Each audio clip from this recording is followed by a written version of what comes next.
L'appel de Cthulhu est une nouvelle qui mêle horreur cosmique et mystère.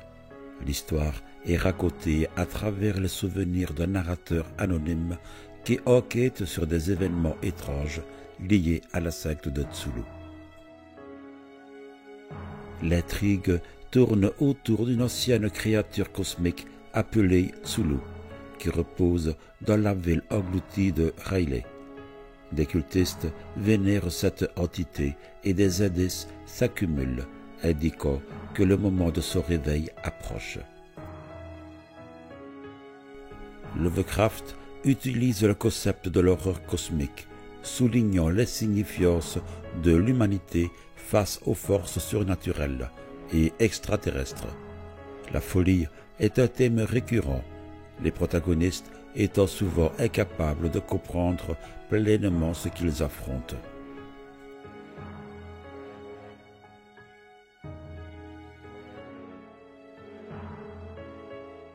Ce qu'il y a de plus pitoyable au monde, c'est, je crois, l'incapacité de l'esprit humain à relier tout ce qu'il renferme.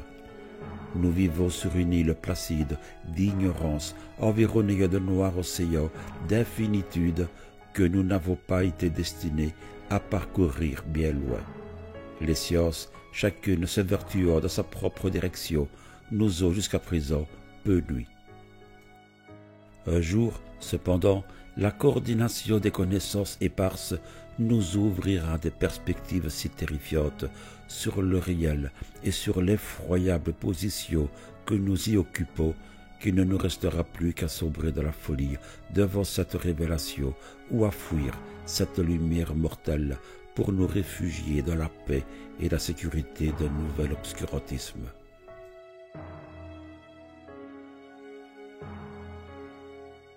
L'histoire explore également le pouvoir de la connaissance interdite. Les protagonistes découvrent des textes anciens et des informations dangereuses qui les entraînent vers l'horreur. Cela reflète la peur Lovecraftienne de l'inconnu et de l'incommensurable.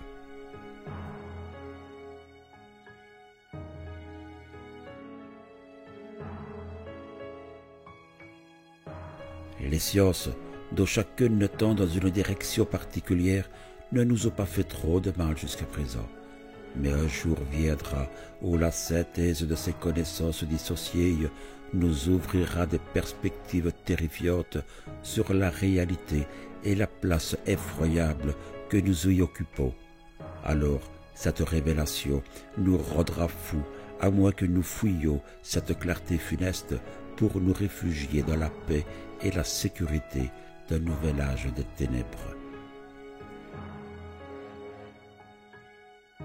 En analysant le style de Lovecraft, on remarque son utilisation de l'atmosphère oppressante et de la suggestion plutôt que de la description explicite. Les éléments surnaturels sont souvent laissés à l'imagination du lecteur, renforçant le sentiment de l'horreur.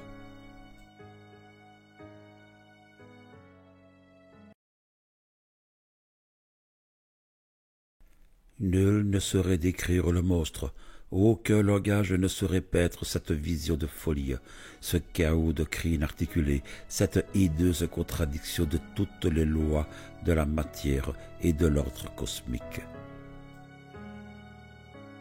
Dans l'ensemble, l'appel de Cthulhu est un exemple classique du genre de l'horreur cosmique et de l'écriture de Lovecraft, explorant des thèmes tels que la folie, la connaissance interdite et l'insignifiance humaine face à l'univers infini.